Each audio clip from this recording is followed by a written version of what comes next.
बड़ों का सम्मान करने से क्या लाभ होता है? अभिवादनशीलस्य नित्यं वृद्धोपसेविनः चत्वारि तस्य वर्धन्ते आयुर्विद्या यशो बलम्।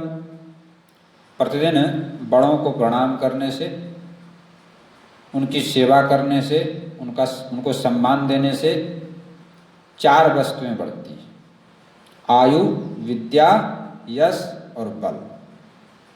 इसलिए हम लोगों को प्रतिदिन माता पिता, गुरु, दादा दादी, बड़े भाई, साधु संत, ब्राह्मण, गौ, देवता, श्री ठाकुर जी के विग्रह आदि को प्रणाम करना चाहिए और उनकी यथाशक्ति सेवा करनी चाहिए। अब भोजन विश्राम के बाद विदुर जी ने समस्त तीर्थ यात्रा का वृत्तांत युधिष्ठिर जी को सुनाया।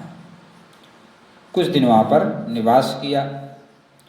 फिर विदुर जी ने धृतराष्ट्र जी को समझाया कि अब कब तक आप जो है यहाँ पर रहोगे, अब अपना परलोक बनाओ। तो समझा करके धृतराष्ट्र जी, गांधारी और कुंती तीनों को साथ लेकर रात्रि के समय ही निकल गए। किसी को बताया नहीं, क्योंकि बताने पर रोकते, इसलिए किसी को न बता करके तीनों को लेकर के उत्तराखंड चले गए भजन करने के। प्रातःकाल जब युधिष्ठिर जी इनको प्रणाम करने के लिए पहुँचे तो वहाँ देखा कोई भी नहीं है।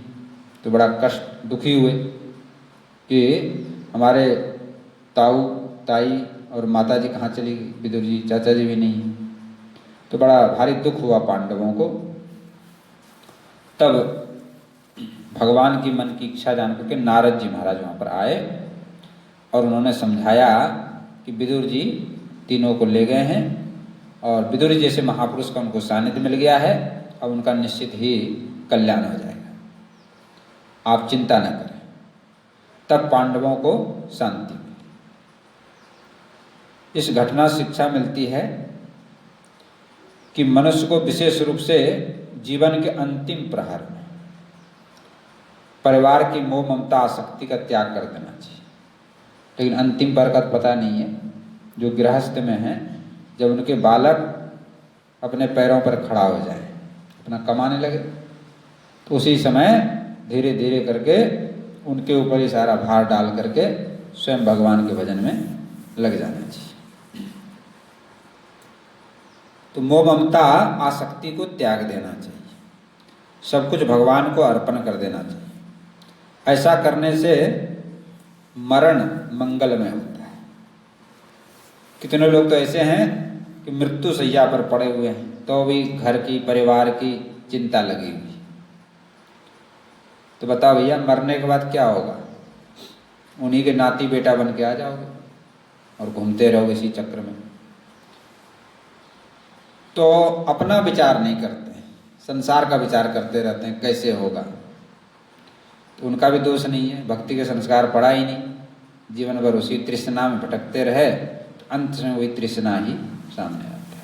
तो जो भक्ति भजन करते रहते हैं, सत्संग करते रहते हैं, संतों का संग करते रहते हैं, उनके अंदर तो विचार आ जाता है। उस बात को कह रहे हैं कि भैया अपना विचार क्यों नहीं करते हो कि मरने के बाद मैं कहाँ जाऊँगा, हमारे लिए क्या आगे का रास्ता है, उसकी चिंता नहीं करते। तो जिसमें आप ममता रख रहे हैं संसार में, नातेदार, स्त्री, पुत्र, घर, ये सब आपको छोड़कर जाने वाला है, या आप उसको छोड़ करके जाने वाले हैं। दो ही काम हो सकता है। यदि आपको अपना मरण सुधारना है, इन सबों से चित्त हटा करके भगवान के भजन में लगे।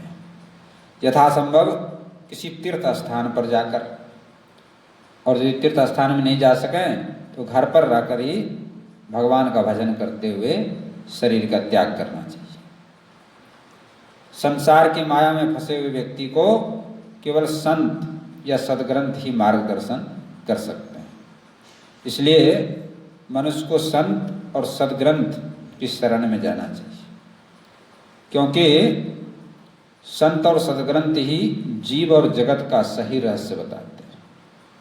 ये जीव कौन है, ये संसार क्या है, भगवान कौन हैं, जीव कैसे भगवान को प्राप्त कर सकता है, संसार से मोह कैसे छूट सकता है, ये समस्त बातें संत सद्गुरु बताते हैं।